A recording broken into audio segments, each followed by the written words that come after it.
Hi, welcome to Real Progressive's MMT Mondays. I'm Jeff Ginter, your host. Thanks for joining us. Tonight, we're going to do something a little fun. John Harvey is an economics professor down in Texas, and he does his little version of Colbert Report, where he's actually, pretending to be a conservative and making jokes in order to be able to get his point across. He calls himself the Cowboy Economist. It's a lot of fun, and I'm going to talk a little bit more about that once we see this. He does several episodes. Some of them are 5 minutes long, some of them are 20 minutes long. So here's the first several episodes. This is part 1 of John Harvey. Next week, we're going to do part 2. I'll talk to you in a little bit.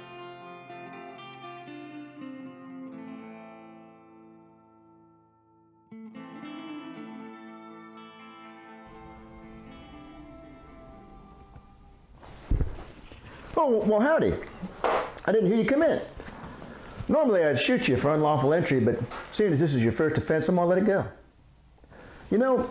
When I'm not whittling or cleaning my rifle, something I like to do is to help out my friends and neighbors with economic interpretations of various phenomena we see around the country.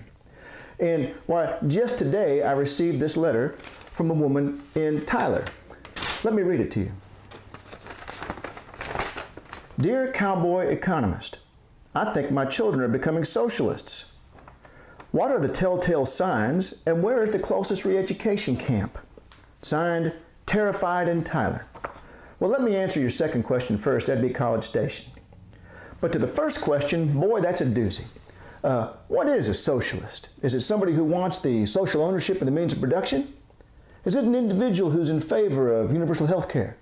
Is it that guy down the street that won't take his Beto yard sign down? Well, probably it's all of these to some extent.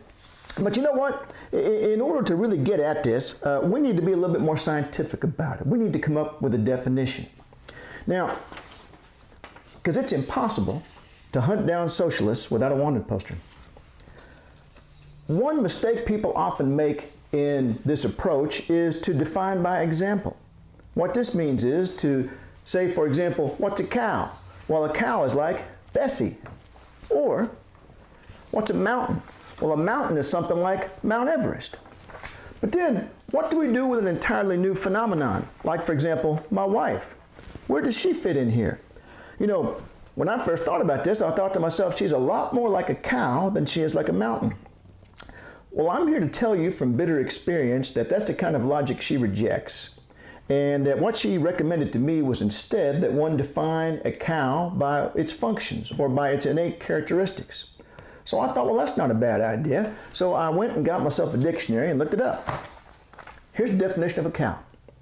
A fully grown female animal of a domesticated breed of ox kept to produce milk or beef. Well, friends, that's not my wife. And I sure wish I'd read this first. Would have saved a whole lot of trouble. So what definition should we use for socialism? Well, we want to avoid the error of so many others who say things like, well, socialism's like what they had in the Soviet Union or what they had in Korea and so forth. Instead, we want to come up with something more scientific, like our definition for a cow. Furthermore, I'm going to break socialism into 2 major groups. I'm going to call it big S socialism and little s socialism. Let's start with the latter.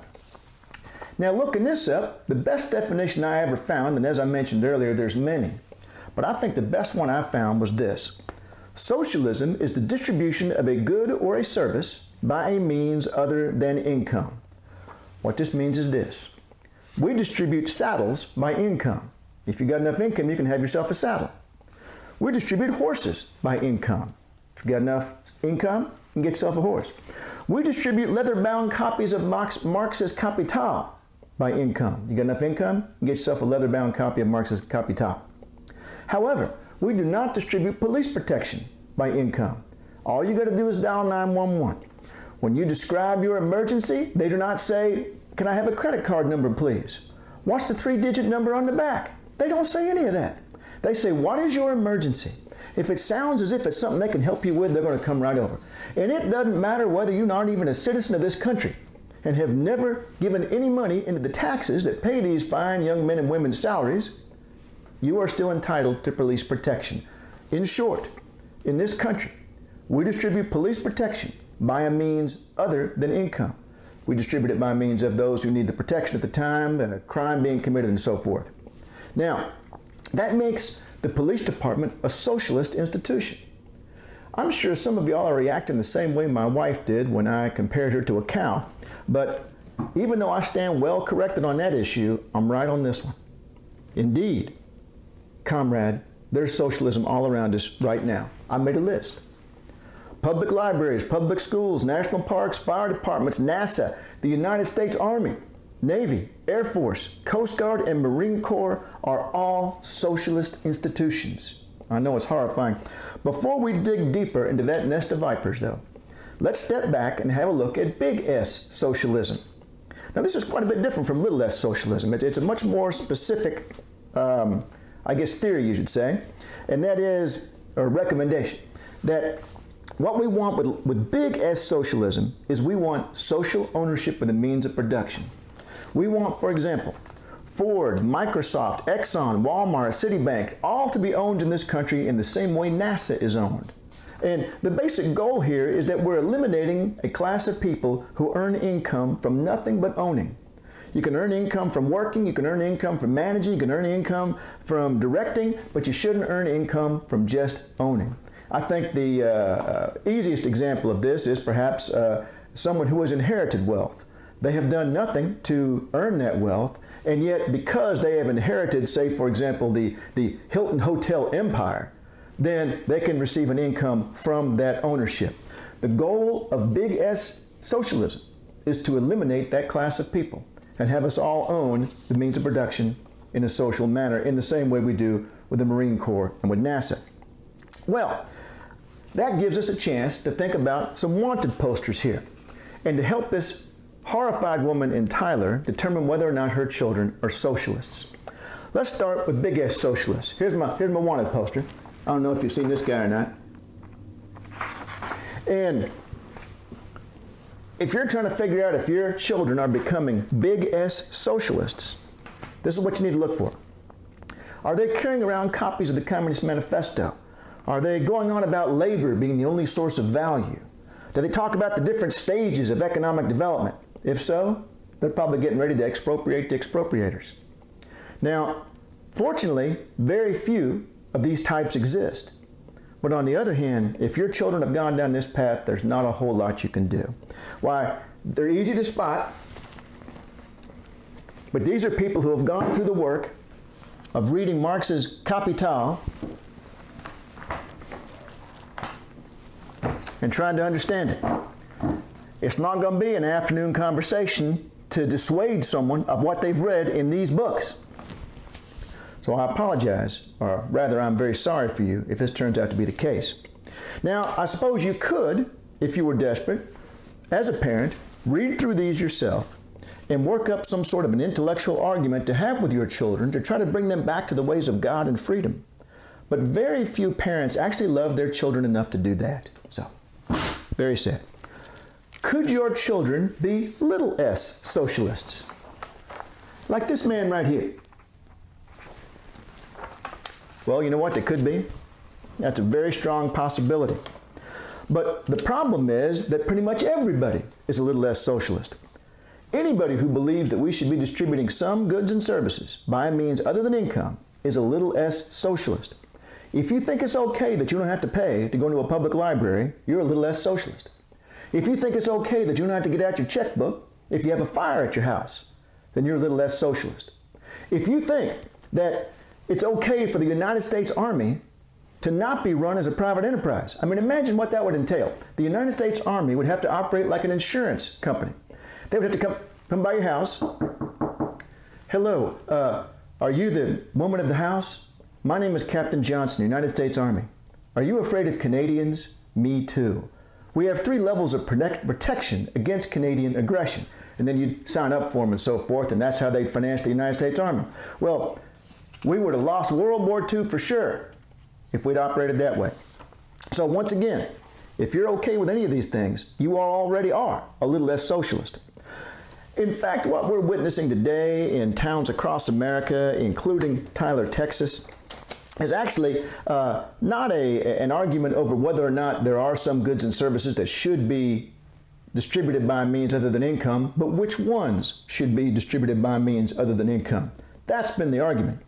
Now, these so-called democratic socialists, for example, their idea is not to introduce a new concept in the economy, that is, little less socialism, but to extend little less socialism to things like healthcare. They believe that things like healthcare should not be driven primarily by how much money you have. Now, one is certainly free to disagree with this notion, just as one can disagree that the poor deserve police protection. But that doesn't make it an attack on the American way of life. So what I would say to you, worried mother, where's your letter again? Worried mother, terrified and Tyler. What I would say to you is that feel free to argue with your children about this. Remind them that the poor are lazy and undeserving, but don't worry about them becoming card-carrying communists. These are very different things. Now, another thing I hear from many of my viewers is that they're worried that little s socialism can perform a role as a gateway drug into big S socialism. In fact, there's a lot of people out there who equate the two, who say these two are essentially the same. These are either ignorant people or fearmongers. Do not listen to them. Instead, yes, it is true that big S socialists generally also embrace little s socialism, but very few little s socialists also embrace big S socialism. In other words, of all those people who believe that there are goods and services that should be distributed by a means other than income, very few of them also believe that we should have social ownership of the means of production. I don't know of a single political party in the United States that takes such a position. I mean, there might be 2 or 3 people try to run for office now and then, but nobody important, and certainly nobody here in Fort Worth. So, terrified and Tyler, don't you worry about that. Now, one thing that we do hear a lot about is, again, going back to these social Democrats, whatever they're called, is that they want to make the capitalist system more democratic with a small d. Now, what they mean by that essentially is to return to the days of Adam Smith, to the high levels of competition that prevent few individual firms and owners from accumulating the power that enables them to, well, accumulate even more power. That's not how capitalism is supposed to work. The invisible hand does not operate when it's got its hand in the back pocket of a politician. That's the right way to think about it. So I hope this was in some way helpful to everybody and to perhaps put your minds at ease.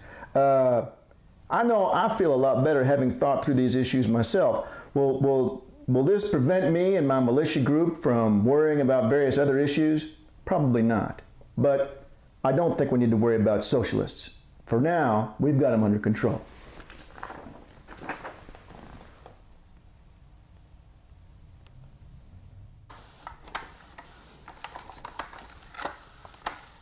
Good God Almighty, you scared the hell out of me. I thought you was Obama coming to take my guns. But that's stupid. He's in Kenya now anyway.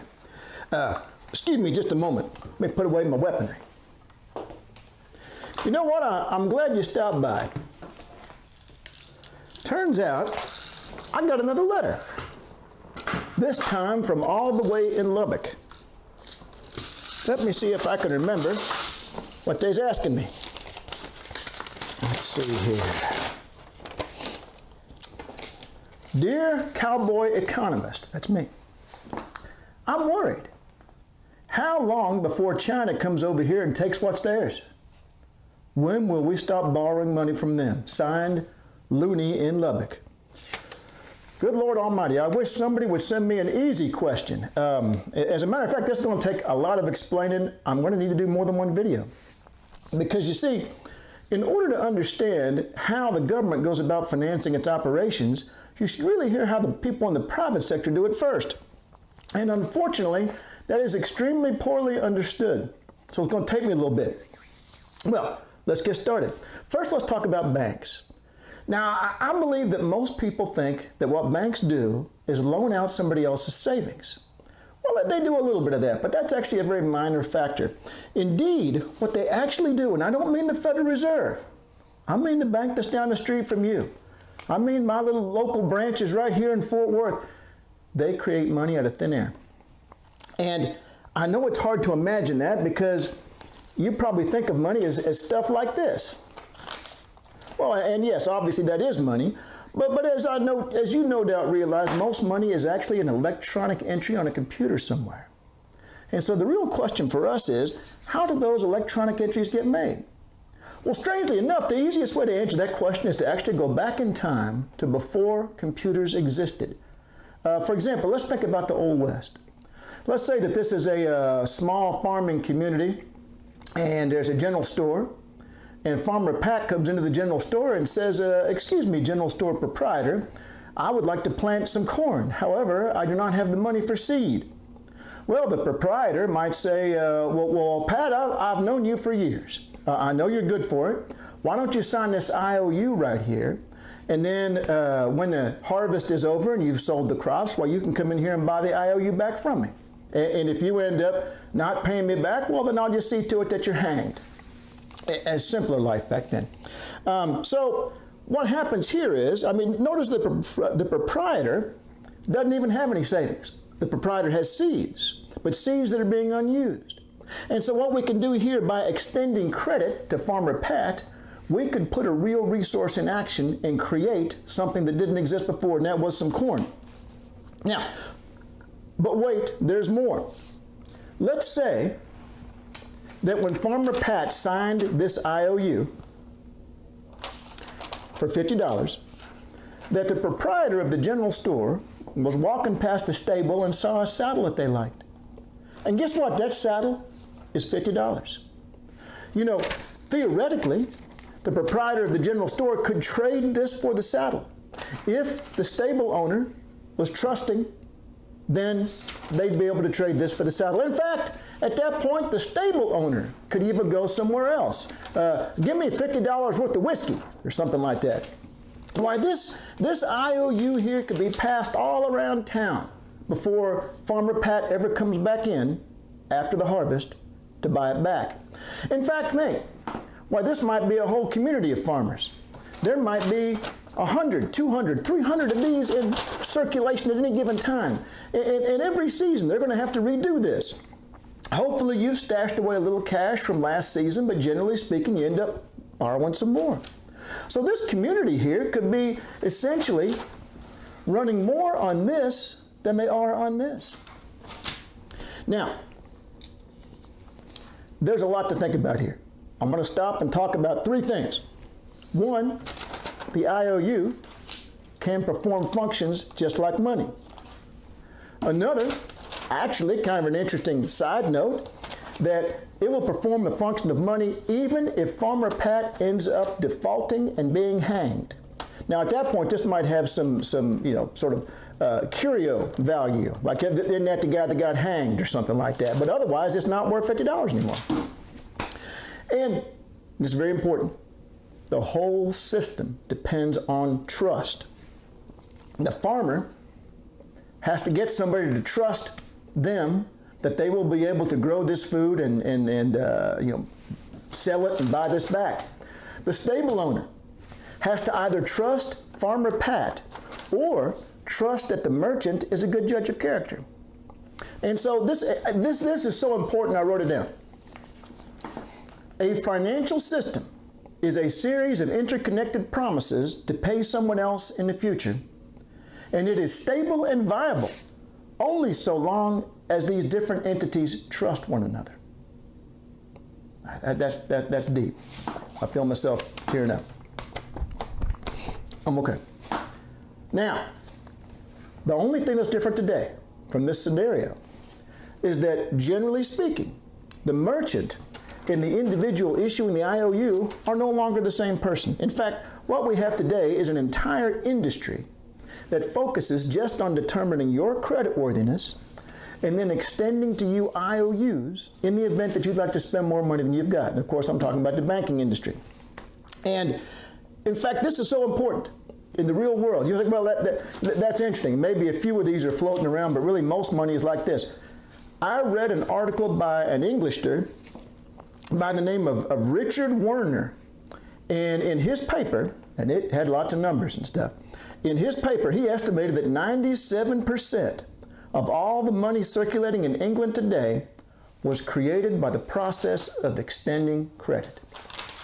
97% of the money in England is because somebody at some point took out a loan and this created brand new money. Now, I know it's awful hard to think about this the first time you hear it. It was for me. That's why I started drinking. But let's see how far we can get into this. As I say, there's a lot to do here, and I don't want to do too much in one video, but let me show you how this sort of Old West scenario works in modern day. And in order to do that, I'm going to have to show you some accounting, and I am terribly, terribly sorry about that. I apologize right away. Pardon me, let me grab my ledger. That's not a euphemism. All right. Like so many people today, my head won't be in shot for a lot of this. Like so many people today, I keep a whiteboard at the house. And if I get the glare off of that, I believe you can see all of that. What I've got here is a sample bank, all right? The First National Bank of Dodge City. Now, banks, like any business, has assets and liabilities, all right? Now, asset is something that adds to the value of your bank. Maybe I'll kneel down here because you might want to see that I'm really saying all this and not just ventriloquizing, as they say. Let me see if I can get down here. Howdy again. The assets. Now, in this particular bank here, you know, I say in thousands. That's much smaller than the bank would really be. But I'm doing that for a reason of an example here in a minute. In the meantime, our bank here has assets, and these things add to the value of the bank. And then they have liabilities. Well, that's what they owe somebody else. Now, on these assets, for this particular bank I made up, they got $50,000 in treasury bills. These are promises by the United States government to pay somebody in the future. And these are extremely safe investments, which is why they pay such low interest. They're extremely safe. Now we'll get into in a subsequent video where these come from. But right now, let's just pretend they come from God. I mean, that's pretty close to the way it is anyway. Also, this bank has made loans to people. Now, this is going to be their big money maker. They're going to make the most money off of the loans, but then, of course, you might not pay back. So there's that inverse relationship between rate of return and the safety of the asset. Speaking of which, they've also got $20,000 just sitting in the vault in reserve. Guess how much money that makes? Absolutely nothing. But it's safe. Short of bank robbery or fire, this is perfectly safe right here. So this particular bank has $230,000 in assets, all right? Now, let's see what their liabilities are. Well, their big one here is everyone's checking account. Well, that's your money. You can come in and take it anytime you want to, right? So that's a liability for them. Also, you might not know this, but banks also borrow money. They might borrow money from you. Well, when you buy a CD or you put your money into a savings account, you're loaning the bank money. And this number right here is not exactly a liability. Check this out. This adds to 230. This adds to 210. If the bank were able to cash in all the assets at once and then pay off all the liabilities, that's what they'd have left over. So that is the net value of the bank, the net worth of the bank. Now, as it turns out, and this is going to be a subsequent video again, the most important number on this screen right now is at 20. But just think about that. It'll be upcoming. I'm not going to do it yet. Now, if the bank lost assets, if some of those loans didn't get paid back, all right? And we got to cross that down, 150, 140. If that number there turns zero or negative, you know what happens to the bank manager? He's trotted off to a minimum security prison, which is what we do instead of hanging nowadays. Because the bank is then insolvent, all right? So that's the big worry they've got, the insolvency.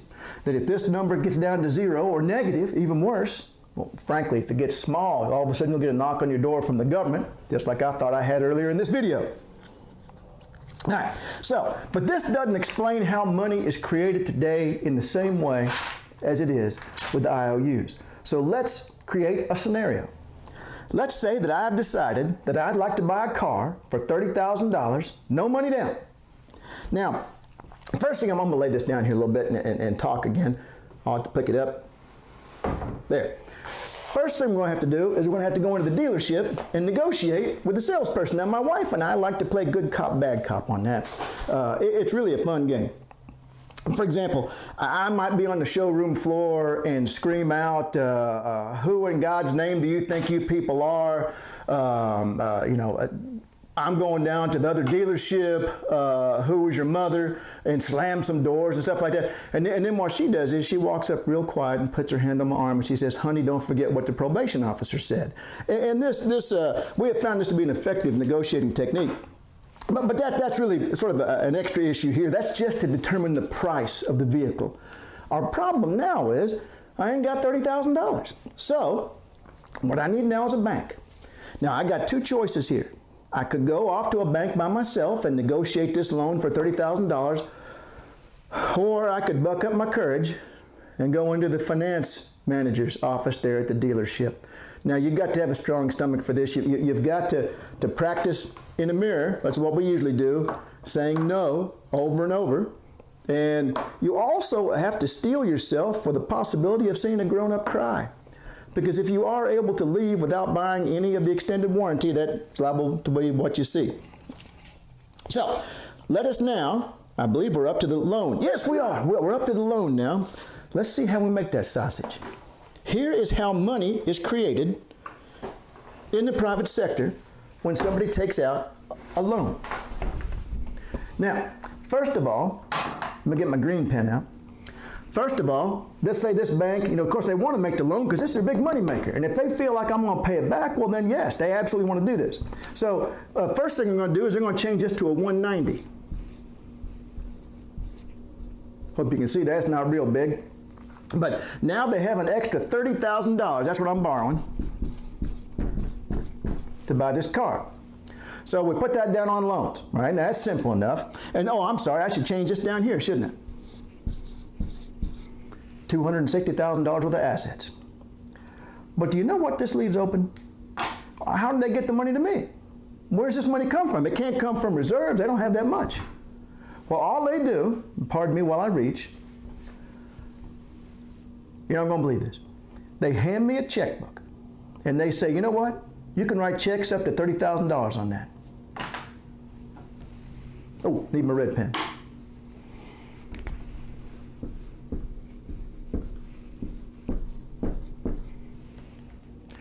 And that's all she wrote. The loan is made. That's it. And in the process, new money was created. Let me see what I got on my next page here where I outline the series of events that's supposed to be taking place. Yes, with a few caveats, and I'm going to add later, this is it. In this situation right here, $30,000 was created out of thin air. They didn't get it someplace. Now, I am sure that right now, you have many things going through your head about how this can't possibly be the way this really works. So let me see if I can address a couple of those issues real quick. And we're going to wind up here fairly soon so that we can get this one done and get the next video started about how much of Lubbock we can expect to see hauled off to China. But at any rate, perhaps your first question might be, well, what happens if after all, I've received the check, right? I got the checkbook right here. I should say checkbook. The bank has down here the extra $30,000 in assets. They've got down the extra $30,000 in checking. What if I go write a check on the $30,000? They've only got $20,000 in reserve. If I go write a check for $30,000, where are they going to get the money? And of course, that's obviously what I'm going to do because the reason I borrowed this money was to buy the car. Well, all right, number of scenarios. First, well, what if the car dealership banks at the same place I do? All they got to do is change the name. Change it from John Harvey to, I don't want to use a real, Bob's Dealership, okay, in case I get in some sort of copyright trouble. Bob's Dealership. Okay, well, that'd be lucky, wouldn't it? But very possibly the dealership banks somewhere else, so we're losing $30,000, right? We don't have $30,000 to pay out. Well, but also do not forget that over the course of the day, there will also be people from other banks writing checks to people who bank here. So we only need to worry about the net difference. If $30,000 goes out, but 20 comes in today, well, we still got 10,000 extra, all right? So that's another issue. Now, they could also, if they wanted to, they could borrow money from other banks. That's what that was all about right there. If this bank is running short, well, maybe some other bank has extra. In fact, if you think about it, that kind of makes sense. Or, worst case scenario, well, hell, let's just sell some of them treasury bills. All right, we're short of cash, we need it, we'll just sell some of these, and then it'll go out that way right there. All right, now here's the funny thing. Everything I just told you really isn't all that important in real world banking, because of the fact that the way the Federal Reserve operates makes all of those a non-issue. Because you're probably thinking to yourself right now, well, wait a minute. The bank isn't free to do whatever it wants with this number. In fact, there are federal regulations determining how much they must keep. And you're absolutely right. I'm glad you thought of that. Let me erase the numbers and go back to our original so that I can make this example. Change that back to 160. That one back to 200. That one back to 230. That one back to 230. Green pen, 160. 230, red pen, 200, 230. Now, as it turns out, the federal regulation is that the bank must keep 10% of checking in the vault. That's why I did the example like this in the first place. In the olden days, banks were free to keep as much as they thought was safe down here. And that turned out to be a bad idea because, as you recall from earlier in the video, you make zero money out of this as the banker. So there's an incentive to make this number as small as possible, which means that there's an incentive to put your bank into an increasingly precarious position by making bigger and bigger loans, which therefore increases your checking, which therefore causes people to write checks somewhere else, which therefore drains this money out. So the government says now, well, you got to have at least 10%. Now, think about what happens now. Let's say, and note here, by the way, note that the problem that arises under this scenario does not take place when the check is written to the car dealership. It takes place as soon as the loan is made. Because the moment the loan is made, this bank is no longer meeting a federal regulation.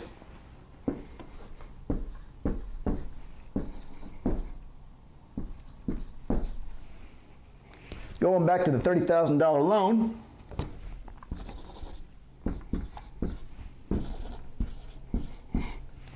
what's the problem?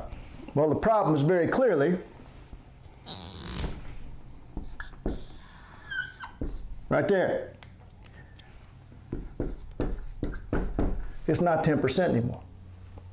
So, even before we face the issue of what if I then write the check for $30,000 and that money potentially leaves their vaults, even before that problem, they are short of reserves. So what do they do about it? Well, it turns out it's not that big a deal. Because first of all, they have 14 days to worry about this.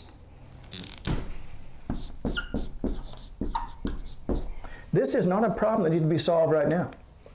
And if I'm the banker, and I feel like I can make a good loan here, I feel like this is one that's going to get paid back, I'm going to make the loan. I don't care whether I've got the reserves or not. I'll worry about that later because I'm in the business to make good loans and make money. So we go ahead and make the money, or make the loan rather, and then worry about getting that extra $3,000 of reserves later. All right, well, what are our options as far as that goes? Well, they're very similar to what I had said just a moment ago, but with a different scenario. First off, maybe somebody else will deposit money here today and I'll attract funds. But let's discount that one. What I could do is, in order to meet this requirement, I can borrow money from other banks. And in fact, that's a very common source of getting funds to cover your reserves. In fact, you may have heard the name the federal funds market. That's what that's all about. In the federal funds market, banks that ended up at the end of the day with extra reserves loan their money overnight to banks that have insufficient reserves. And so money that would have just sat in the vault overnight making nothing, they make a little bit of something out of it. It's sort of a wholesale price between banks, all right? So the federal funds market will try to channel funds from the banks that ran short of reserves, towards the banks that ran short of reserves from those that had excess. Now, what if the entire banking system is short? What if the economy is expanding? I mean, this is not an unusual scenario where all the banks, things are picking up now. All the banks are making loans because everyone's coming up with profitable ideas and people are now buying cars and so forth. What if everybody's short? What if there's nobody that has excess? Now, a fascinating thing happens. Because if everyone is short of reserves, the competition for those reserves will drive up the price of money, which you have probably heard of called, I don't know where all you can see on the screen. Let's see. Oh, you can see over here. Just a little bit.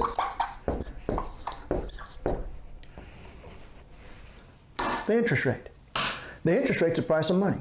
And so if all these banks are competing for what is essentially an insufficient amount of reserves to cover their requirement, they're going to bid each other up and they're going to drive up the interest rate. Well, what does the Federal Reserve target but interest rates? The Federal Reserve holds an interest rate target for months, sometimes years. And if there is a risk that people are going to drive up the interest rate by competing for reserves, you know what the Fed does?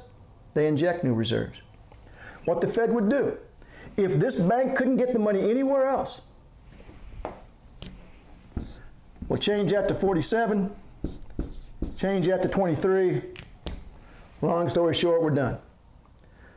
The Fed is almost obligated to do this. If they have set an interest rate target, and if there is competition for those reserves, they have to supply the excess reserves or they don't get their target. They don't hit their target. Now, they can change their target, but as you probably know, they don't do that very often. And so, as a consequence, in the real world, the Federal Reserve doesn't have much control over the supply of money, despite what you may have learned in your economics class. I would urge you to write a letter to your university or your high school where you took economics and they told you that the Federal Reserve could control the money supply, and I would ask for a refund. I would ask for that money back because it's wrong. The Federal Reserve only has a very indirect amount of control over the supply of money. They can set the price of money, right? They can set that interest rate. And if the interest rate starts to move, they can supply or drain these reserves as necessary to keep that interest rate. But otherwise, really, banks today are not reserve constrained. It's a wonderful scene and it's a wonderful life. And of course, that's a savings and loan. It's a little bit different, or at least it was back then. But it's a wonderful scene, but that doesn't really happen anymore. I mean, even without the Federal Deposit Insurance, the fact that the Fed is obligated to supply reserves when they are short means that reserves are really no longer a constraint on banks. The real problem at banks, and I'm not going to get into this today, unfortunately, but the real problem at banks is going to be maintaining that number right there. That's what got so small before the financial crisis, but that's another issue. So, bottom line right here, and let me find my summary page. Bottom line right here is that every time a bank makes a loan, it creates brand new money. And this is because credit, loans, these are money. These are entries on the computer, and this is, as I said, that English fella said it was 97% of all the money in England was created this way. Now let's say he's off by 10, 20% for the United States. That's still a hell of a lot of money. Now, I found my summary page. This is where I'm going to leave you right now, with this idea of how modern banking operates and how banks create money and how banks don't simply loan out people's savings. Banks are creating the money that people then use to make purchases of consumer goods, to build restaurants, to plant crops, whatever you like. That this money that is created then activates real resources that then create greater goods and services for us. Well, guess what? Government does the same thing. Just as there is a process in the private sector by which, when the private sector wants to deficit spend, it can create money, within certain constraints, of course. So the government can do the same thing. We are not borrowing money from China. What is going on there is a completely different phenomenon, one we'll get to in a later video. And the Chinese are not going to start loading up statues of Buddy Holly and taking them back to Beijing, all right? Now, don't worry about that. What the government is doing is creating its own financing to activate idle resources, just like the private sector does. And on that note, I believe I'm going to have to ask you to leave. Howdy, friends. I'm J.T. Harvey. You may remember me from such videos as, Is That Man a Socialist? And Banks, Can We Really Trust Them? Well, I felt kind of bad with the last video because I left everybody hanging, and I saw a Clint Eastwood movie once where they left him hanging, and it didn't work out well for them. So I thought I better finish this up today. Now, you may recall from the last episode that the reason I was talking about banks and so forth was there was a letter from a nice woman in Lubbock who was worried to death that the Chinese were going to load up Texas Tech and take it back to Shanghai. And of course, this is a big worry for a lot of people today, not Texas Tech in particular, but the fact that the U.S. has such a large national debt. Just in January, I believe it was, I saw figures that said it was $22 trillion. You know, to convert that into terms that means something to you and me, you could buy 4.4 billion horses with that, or about 10 billion head of cattle. That'd be one hell of a ranch. Or to do what economists normally do, to compare that to the size of the overall economy, that's $22 billion in debt, while the entire U.S. economy in a year is only $19 trillion. So you have to wonder, well, should these Lubbockites start bolting down their Buddy Holly statues before they end up in Beijing? Well, let's find out. Let's break this down a bit.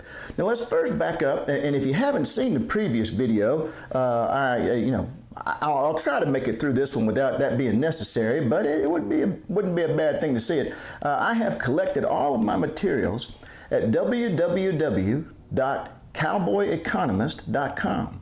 And there you will find a listing of, I've got my Forbes blog on there, I've got the videos, my Twitter account, and so on, all right there at Cowboy Economist. This technology is incredible. So, but backing up to the previous video and trying to summarize as best I can, what I was trying to explain was that the private sector, when it wants to spend in deficit, why, it just creates its own money. You go to the bank and you ask to get $30,000 for a car loan, and does that bank go and look for somebody's savings? No. They just write down on the checking account that you've got $30,000. They make it up out of thin air. So when the private sector wants to spend in deficit, it just creates its own money with a keystroke. Now, I raised that issue in the previous video because so many people view what I'm about to say here in a moment about the government doing something similar, that is, creating its own money for its deficit spending. They view that as an unnatural act, not unlike something I caught one of the ranch hands doing the other day. I've never seen a chicken run that fast in my life, but getting back on point, I'm going to give you 4 issues here, or 4 main points about government spending, to try to build from the previous video and explain whether or not the woman in Lubbock needs to worry. Point 1, the government's deficit is your surplus. Well, first of all, a government deficit is when, and by the way, I'm speaking primarily here of the federal government, I'm talking about Washington, not Austin, all right? The issues are somewhat different for state and local governments, but we're talking about the federal government here. After all, that's who owes the $22 trillion, is the federal government. Now, the government is in deficit when it spends more than it takes in taxes. And the debt is the total accumulation of all previous deficits minus any surpluses. Now think about this for a moment. If the government's in deficit, who's in surplus? Because as you probably well understand, for every deficit there must be an offsetting surplus. If we add up every trade balance on the planet, if we add up everybody's trade deficit and everybody's trade surplus, you know what number that adds up to? That's right, 0. So, as a consequence, a question that is not often asked about this issue is, if the government's in deficit, who's in surplus? You and me. Because if the government is spending more money in the United States of America than it is collecting in taxes from the United States of America, it is injecting income. We are receiving a surplus. Now, I know that this is a little bit hard to think about. You may be experiencing some of the same confusion that the chicken was the other day, although for markedly different reasons. But think about this. What your brain is trying to tell you right now is true. If the government's in deficit, if the public sector's in deficit, then the private sector must be in surplus. Now, many people interject at this point, well, what about those glorious Bill Clinton years when we had those economic growth through the 90s and those big surpluses at the end? Well, let me show you this. the untold story of how Clinton's budget destroyed the American economy. Well, first of all, the author of this article, which was in Business Insider in 2012, is being somewhat overly dramatic, but the basic issue was correct. If you look at the data, when the government went into surplus, think about this, they were taxing more than they were putting back in. They were getting more, therefore we were getting less. If they had a surplus, we had a deficit. And that's the honest to God accounting mathematical truth of it. All right, point number 2. The government, and I say prints there, we all know darn well it's just a computer entry, but prints the money to finance the deficits. And honestly, this is no different from what the private sector does. This is not unique to the federal government, but they create their own money to finance their deficits. Now the process is different. Here's how they do it. When the Treasury Department knows they're going to need extra cash, what they do is they sell Treasury bills. They used to be physical, but they're not anymore. But the Treasury bill is in essence, you buy one for $100, and then the government, is going to pay you back $110 or something like that for it. You're loaning the government money.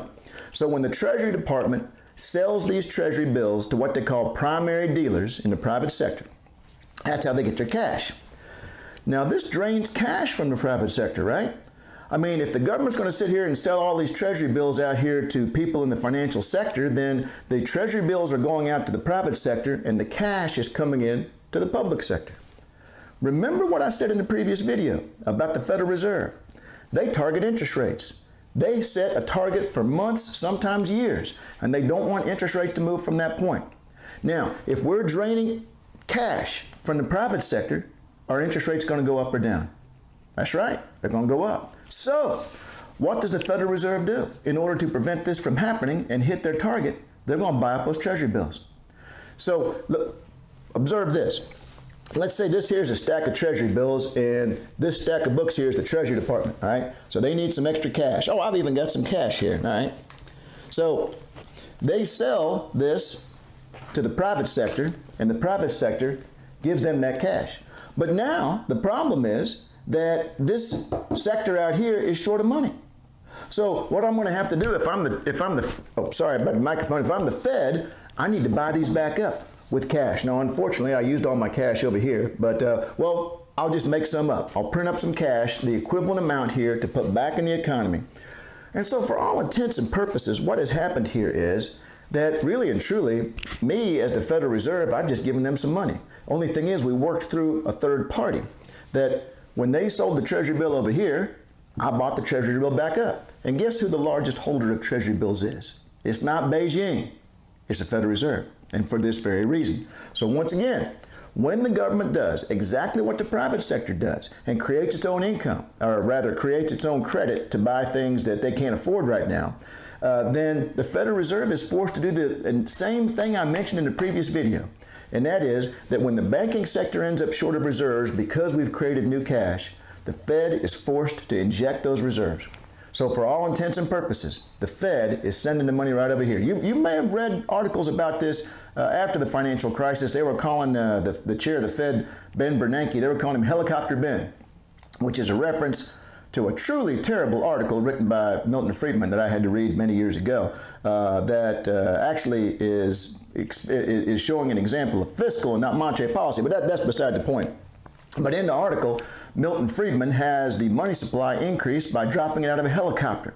So the idea of calling him Helicopter Ben was, the Federal Reserve's just making money by dropping it out of the helicopter all the time. Well, they don't drop it out of a helicopter. I've followed a number of helicopters, and not a single one has dropped out any cash. But anyway, but it's worth a chance now and then. Now, so once again, I'm going to go back to my point here. That was point number 2. Good Lord, here it is. Point number 2.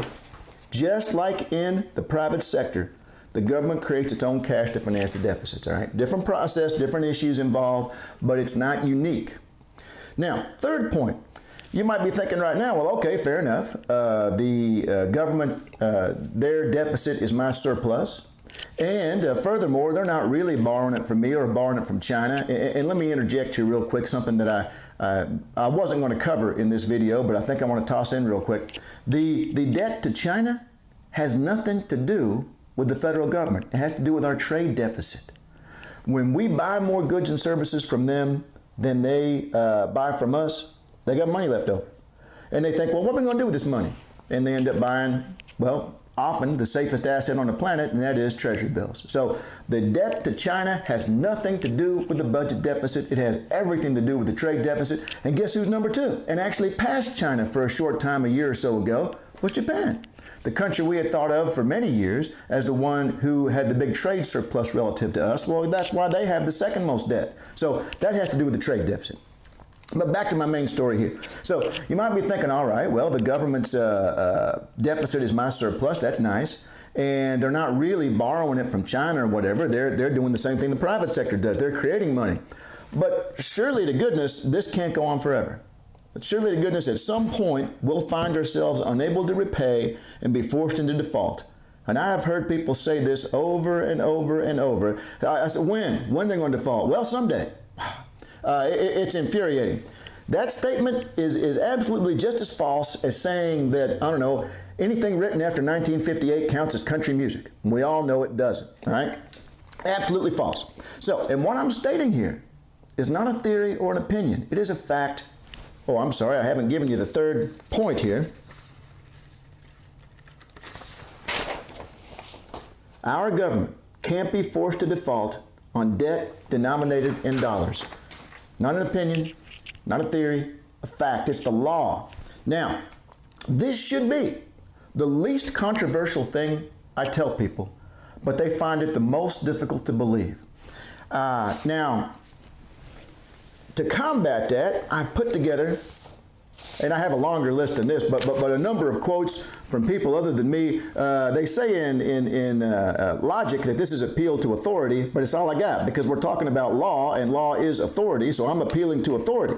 So I'm going to give you some quotes here from economists, from politicians, from business people, and from people who are Republicans and Democrats, and they're all going to say the same thing. The government cannot default on debt denominated in dollars. It cannot. Let me start here with one from the Federal Reserve Bank of St. Louis. They ought to know what they're doing. As the sole manufacturer of dollars, whose debt is denominated in dollars, the U.S. government can never become insolvent. This is from an article in 2011. Here's a quote from a fella in 1946. Beardsley Rummel was his name. He was the chair of the Federal Reserve back then through the end of the Great Depression and through World War II. The necessity for a government to tax in order to maintain its independence and its solvency is true for state and local governments, but it is not true for a national government. And here's Alan Greenspan. Many of you are familiar with him, perhaps not on a personal basis, but on some level. Central banks can issue currency effectively without limit. And here's something from a politician, a gentleman named Dick Cheney. Had a nice movie made about him recently. Reagan proved that deficits don't matter. I've got these from business people and so forth. Speaking of Cheney, we went hunting one time. That's why I have to wear the hat all the time. He swore he saw a squirrel on my head. But anyway, that's another story. All right, so we cannot possibly default. That as soon as you hear somebody bring that up, either they're ignorant or they got an ulterior motive. And that's the only two possibilities because it simply isn't true. Well, there's a lot of things that I can talk about now, but I'm going to try to wind things down here with my last point. Printing money in deficits does not equal inflation.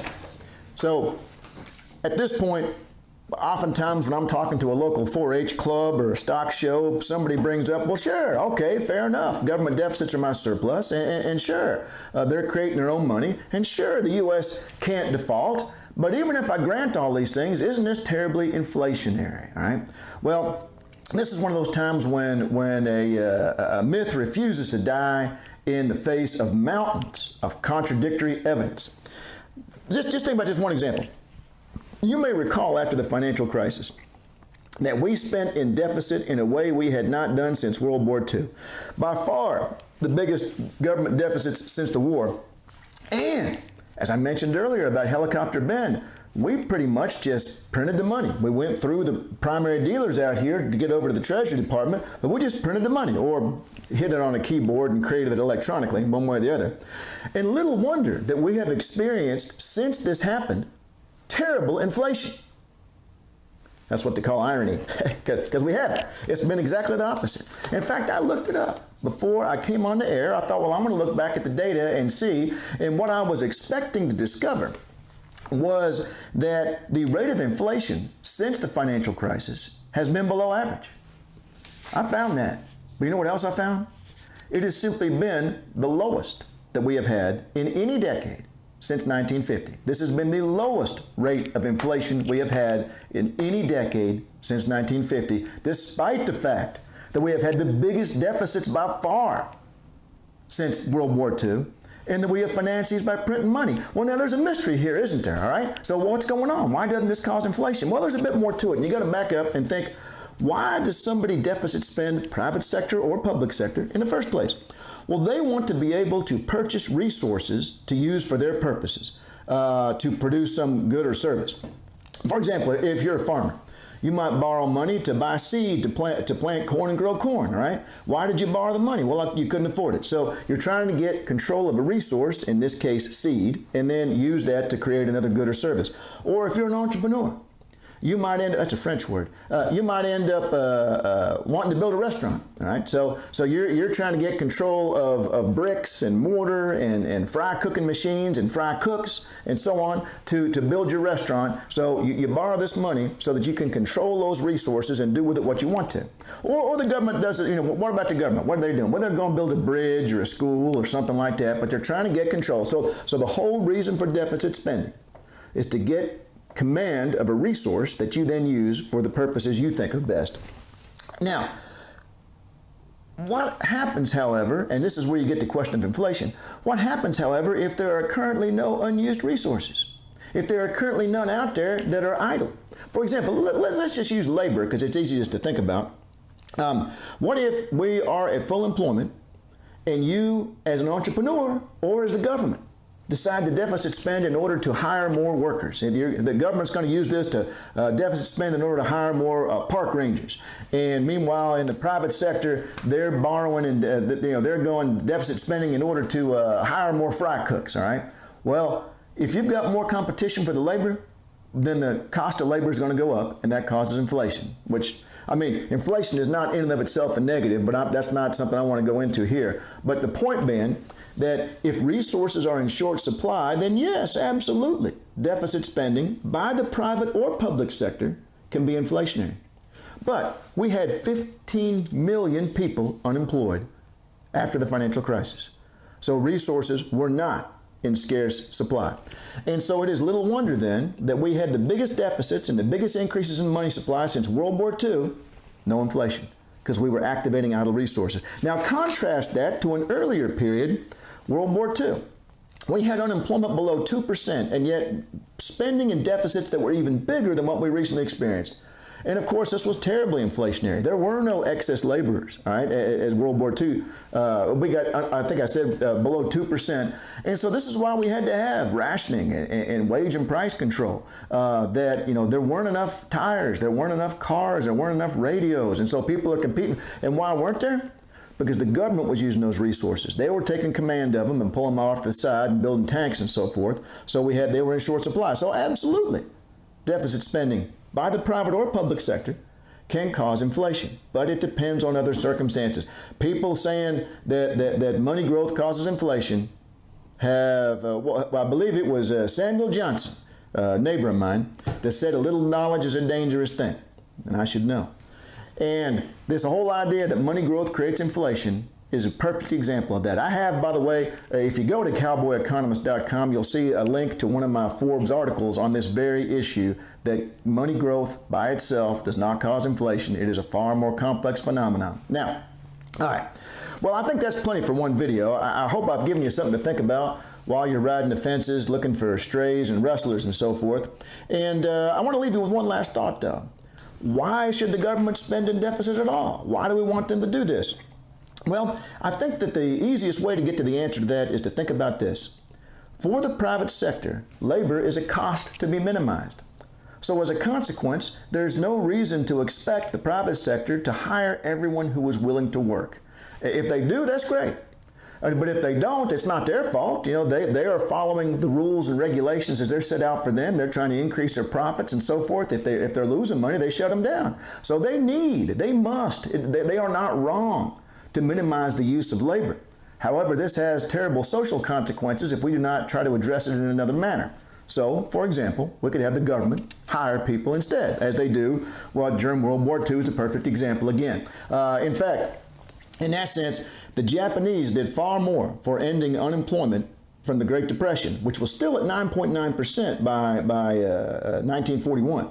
It had gone up as high as 25% and was coming down, but still at 9.9. But they did far more to reduce that lingering unemployment than Ford, Sears, Roebuck, Coca-Cola, any of them companies. And what the Japanese did was they created for the American people a way to justify philosophically the deficit spending they desperately needed to do. Because otherwise, they were thinking of it just as we do today, as unnecessary and a burden. They were trying to cut back on deficit spending. Indeed, at one point during the Depression, unemployment had gone up to 25%, and then we had reduced it all the way down to, I believe it was 14. I can't remember if it's 1936, 1937. I can't remember things as well as I used to. And you know what they tried to do next? Well, let's balance the budget. Well, all this deficit spending, well, it's just terrible. And yet today we would laugh at how much deficit spending they were doing. And it certainly was nothing in comparison to what they were about to do a decade later during the war, or a little bit less than a decade. So they get unemployment down from 25 to 14, try to balance the budget, 19. Idiots. If only I had been there then. So once again, there are many other issues to pursue here, but I hope you've learned something. I hope you've got things to think about. And I hope you have a nice day. Thank you. Oh, I'm sorry. I'll be right with you.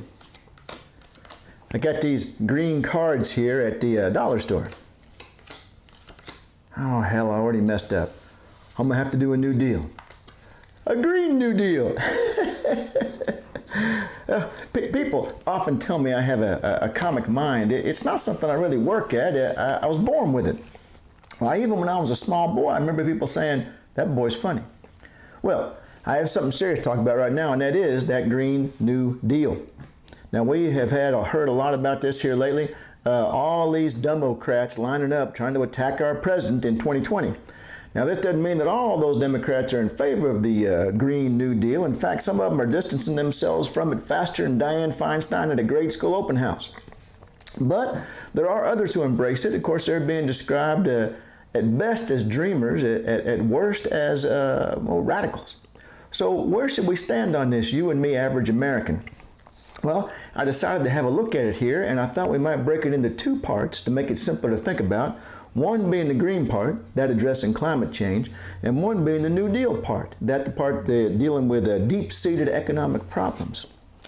Well, let's start with the green part first.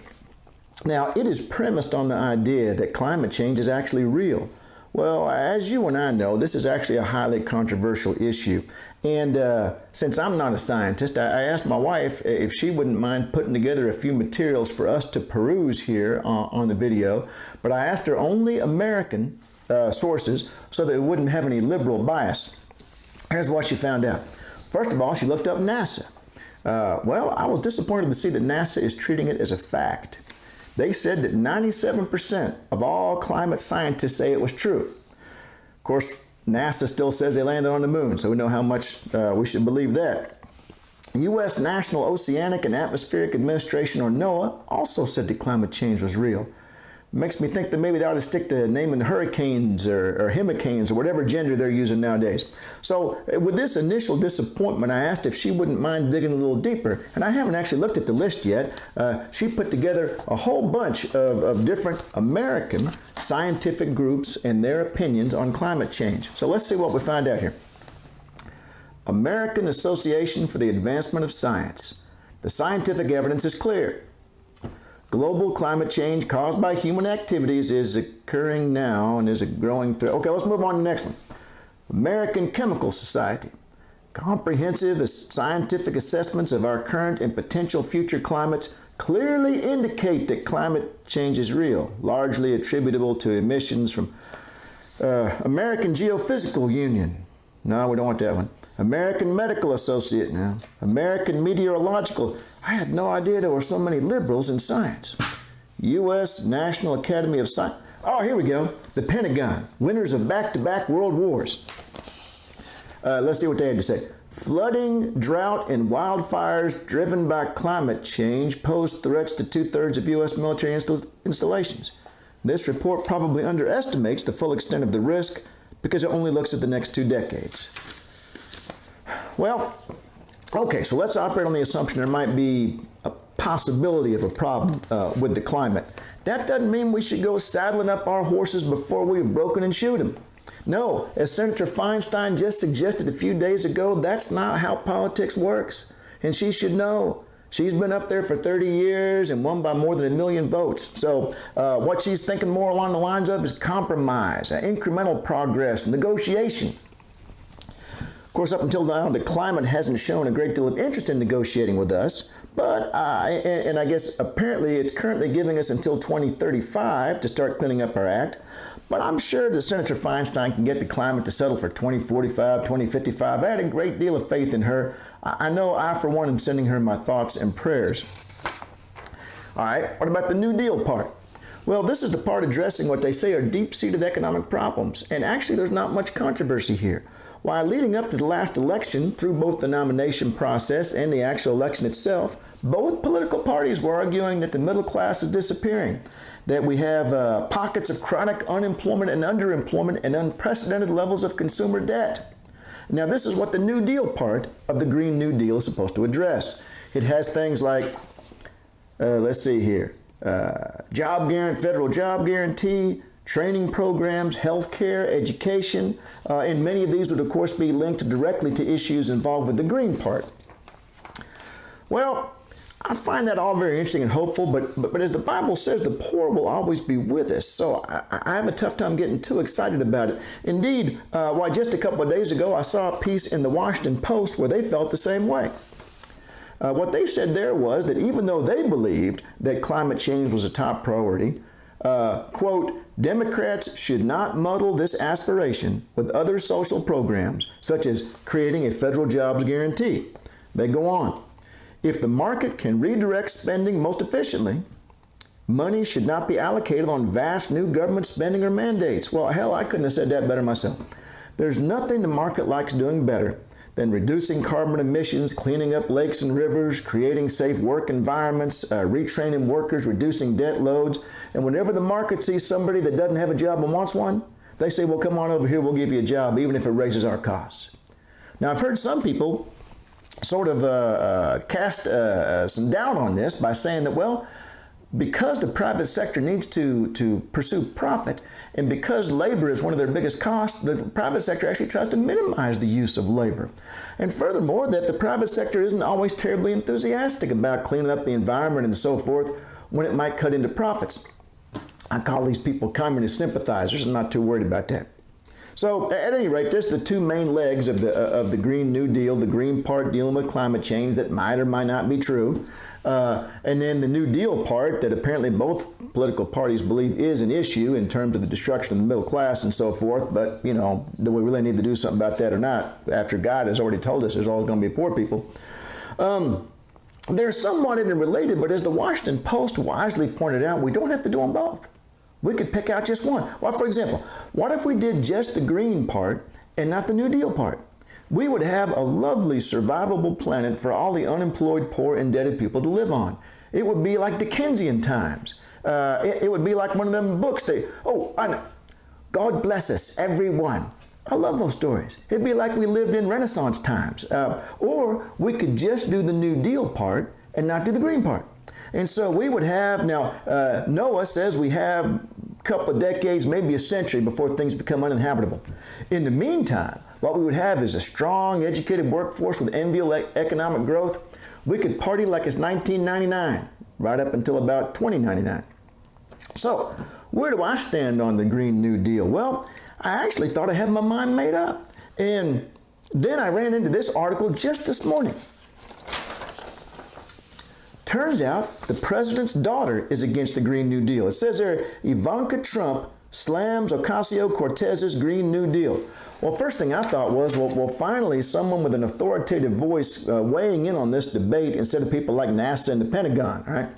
But then I got to reading the article. And let me read you a quote from Ms. Trump. I don't think most Americans in their heart want to be given something. People want to work for what they get. Well, I know that's true. Nobody wants to be handed inherited wealth or given a job because they knew somebody or related to somebody. People want jobs. People want to work. But then I got kind of confused because that's the whole point of the New Deal part of the Green New Deal. The idea is to make sure that people do have jobs because we can't guarantee that the private sector will create a sufficient number. Well, then the federal government should guarantee that if you want to work, you're going to get a job. And then I realized something very important. Whoever wrote this article just didn't understand what she was saying. I believe that she's a strong supporter of the Green New Deal. And so, if you ask me how I feel, if the Green New Deal is good enough for the president's daughter, it's good enough for me. Thank you and good night.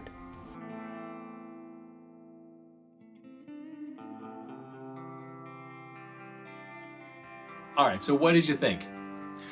One of the things that I love about these videos is their humor. You know, humor is a very easy way to be able to get complex concepts across in a very easily digestible manner. So here's my plea. Here is my ask, of everyone watching. In addition to sharing this content and having the conversations that we all need to have, either do it yourself or get someone else to do it, inspire it in someone else, but please, we need more content like what John Harvey has done. We need songs and poems and books and TV shows and movies and comedy sketches. We need anything and everything we can possibly get our hands on in a pop culture kind of way to be able to get these ideas across. Every little bit helps. And this could be a wonderful way for you to be able to contribute. You don't know how to speak in front of a group of people? Fine, but you can write a letter. Are you funny? Can you tell jokes? Can you write a sketch? Do something, anything. I beg of you, please. We need as much help as we can. And if you can't do this, I totally get it. Everyone has talent skills. Can you support someone while they do it? Something, anything. Let us know what you come up with. We'll talk to you next week with part 2.